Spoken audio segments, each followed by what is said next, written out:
इंदौर का रुख करेंगे जहां से खबर है कोरोना पॉजिटिव 18 नए मरीज सामने आए हैं और इसी के साथ पॉजिटिव मरीजों की संख्या इंदौर में लगभग 1700 के पास पहुंच गई है। 2 मरीजों की मौत की पुष्टि भी हुई है। वहीं अब तक 83 मरीजों की जान चली गई है। 595 ऐसे मरीज भी हैं जो ठीक होकर अपने घरों को लौटे हैं। लेकिन इंदौर इस वक्त देखिए एपिसेंटर में तब्दील हो चुका है क्योंकि यहाँ पर आंकड़ा अब 1700 के आसपास और ये एक काफी चिंताजनक आंकड़ा है क्योंकि नए मामले तो कम आ रहे हैं लेकिन अपने आप में ये 1700 जो आंकड़ा है लगभग वो बताता है कि इस वक्त इंदौर में स्थिति चिंताजनक बनी हुई है।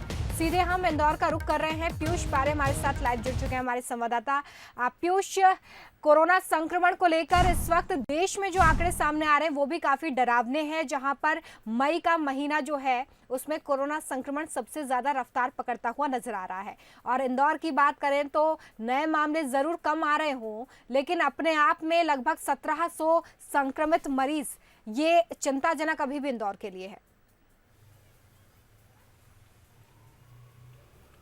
बिल्कुल रोमिता, ये कहीं न कहीं आंकड़े काफ़ी चिंताजनक भी है और अगर हम लोग बात करें तो लगातार नए मामले यहाँ पर सामने आ रहे हैं। सबसे बड़ी बात ये है कि जिस तरीके से यहाँ पर जो नए क्षेत्र है वहाँ पर भी कोरोना पॉजिटिव मरीज लगातार सामने आ रहे हैं, तो ये एक बड़ी चिंताजनक स्थिति स्वास्थ्य विभाग के लिए बनी हुई है। दूसरी सबसे बड़ी बात यह है कि जो यहाँ पर पॉजिटिव रेट है उसमें लगातार गिरावट देखने को मिल रही है। आपने देखा कि जिस तरीके से यहाँ पर कल जो रिपोर्ट आई है वो तकरीबन 550 मरीज की यहाँ पर रिपोर्ट थी, सैंपल रिपोर्ट थी और उसके बाद में इनमें से महज 18 लोग ही यहाँ पर पॉजिटिव पाए गए हैं। तो ये काफ़ी अच्छे संकेत है कि लगातार यहाँ पर जो पॉजिटिव मरीज है उनकी यहाँ पर आंकड़ों में लगातार गिरावट आ रही है। दूसरी तरफ एक और महत्वपूर्ण हम लोग बात बता दें कि सैंपलिंग यहाँ पर लगातार बढ़ाने की बात जरूर की जा रही है लेकिन जो जिम्मेदार हैं वो अब तक सैंपलिंग यहाँ पर बढ़ाने में इतने कामयाब नहीं हो पाया है जितनी यहाँ पर कोशिशें होनी चाहिए थी। सबसे बड़ी बात यह है कि जिस तरीके से यहाँ पर 1000 सैंपल तकरीबन यहाँ पर रोजाना जिनकी जांच होना भी है लेकिन अब तक 550 के लगभग ही यहाँ पर सैंपलिंग हो रही है, जांच हो रही है। तो ये कहीं ना कहीं इन आंकड़ों को और बढ़ाना होगा जिससे ज़्यादा से ज़्यादा मरीज आइडेंटिफाई हो पाए और ज़्यादा से ज़्यादा मरीजों को यहाँ पर सीधे तौर पर कोविड-19 अस्पतालों में भेजा जा पाए। दूसरी तरफ हम लोग बात करें तो शासन प्रशासन लगातार यही कह रहा है कि लॉकडाउन के दौरान किसी भी तरह के नियमों का उल्लंघन नहीं करें। लगातार लोगों से अपील यहाँ पर की जा रही है। तो कुल मिलाकर ये प्रशासन की कोशिश है, स्वास्थ्य महकमे की कोशिश है कि जिससे ये एक बात यहाँ पर सकारात्मक तरीके से निकल कर आ रही है कि अब यहाँ पर ये आंकड़ा और आने वाले दिनों में कम होगा और इंदौर के लिए कहीं ना कहीं यहाँ पर एक बड़ी राहत भरी खबर भी होगी। कुल 595 ऐसे मरीज हैं रोमिता जो अब तक स्वस्थ होकर अपने घर लौट चुके हैं और आज भी कई ऐसे मरीज हैं जो हॉस्पिटल से डिस्चार्ज होकर अपने घर पर लौटेंगे।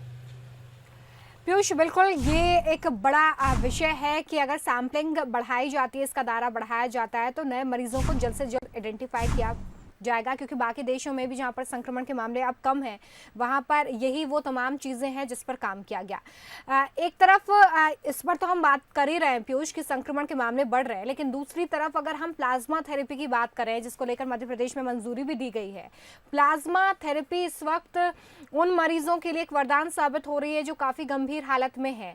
तो इंदौर में क्योंकि मामले इतने ज़्यादा हैं तो मैं आपसे ये समझना चाहूँगी कि क्या यहाँ पर गंभीर मरीजों की संख्या भी ज़्यादा है जिन्हें प्लाज्मा थेरेपी आने वाले समय में दी जा सकती है ताकि लोग रिकवर होकर अपने घरों को लौटें? देखिए, अभी तकरीबन हम लोग बता दें कि 1100 के लगभग ऐसे मरीज हैं रोमिता जो कहीं ना कहीं यहाँ पर हॉस्पिटल्स में एडमिट हैं। 600 के लगभग मरीज ऐसे हैं जो अपने घर लौट चुके हैं। इनमें से गंभीर अगर मरीजों की बात करें तो अभी 40 से 50 ऐसे मरीज हैं जिनकी क्रिटिकल कंडीशन यहाँ पर बनी हुई है और इनका इलाज विशेष तौर पर विशेष निगरानी में किया जा रहा है। अरबिंदो अस्पताल की हम लोग बात करें तो पिछले दिनों यहाँ पर 4 ऐसे मरीज थे जिन पर प्लाज्मा थेरेपी का प्रयोग किया गया था, जिनमें से इंदौर के ही इंदौर विकास प्राधिकरण के जो एक अधिकारी हैं कपिल देव भल्ला, वे भी इसमें थे। और ख़ास बात ये थी कि ऐसे मरीज जो ठीक हो चुके हैं, जिनकी बॉडी यहाँ पर ऐसी इस तरीके से यहाँ पर डेवलप हो चुकी है, आप बात करें कि उनकी इम्यूनिटी पावर इस तरीके से मजबूत हो चुकी है कि वे दूसरे मरीजों को यहाँ पर प्लाज्मा देने में कहीं ना कहीं यहाँ पर सक्षम हो। और ऐसे ही 2 डॉक्टर्स ने अपने प्लाज्मा यहाँ पर मरीजों को दिए थे और उसके सकारात्मक परिणाम यहाँ पर सामने भी आए हैं। जो केडी भल्ला हैं वो डिस्चार्ज हो चुके हैं, अपने घर यहाँ पर लौट चुके हैं। तो आने वाले दिनों में किस तरीके से यहाँ पर प्लाज्मा थेरेपी का प्रयोग होगा, ये भी रिसर्च का विषय फिलहाल बना हुआ है क्योंकि केंद्रीय स्वास्थ्य मंत्रालय ने भी नई गाइडलाइन अभी जारी की है तो उन्हीं के मुताबिक यहाँ पर आगे अरबिंदो हॉस्पिटल की टीम यहाँ पर काम करेगी। और अगर ज़रूरत हुई, किसी भी तरीके की ऐसी कोशिश हुई कि कोई मरीज क्रिटिकल कंडीशन में है, तो ये विचार किया जा सकता है कि क्या उसका उपचार प्लाज्मा थेरेपी से हो। तो फिलहाल इंदौर में तो इसके सकारात्मक परिणाम सामने आ चुके हैं, लेकिन फिलहाल डॉक्टरों का रिसर्च यहाँ पर जारी है। रोमिता, चलिए, बहुत शुक्रिया इस तमाम जानकारी के लिए पीयूष। तो देखिए, इंदौर में कारगर साबित हुई है प्लाज्मा थेरेपी, क्योंकि एक आईडीए अधिकारी जो हैं वो स्वस्थ होकर घर लौटे हैं इस प्लाज्मा थेरेपी के बाद, और उन्होंने साथ ही अपना प्लाज्मा भी डोनेट किया है। तो इंदौर में इस वक्त संक्रमण के मामले ज्यादा हैं, लेकिन ठीक होने वालों का आंकड़ा भी तेजी से बढ़ रहा है।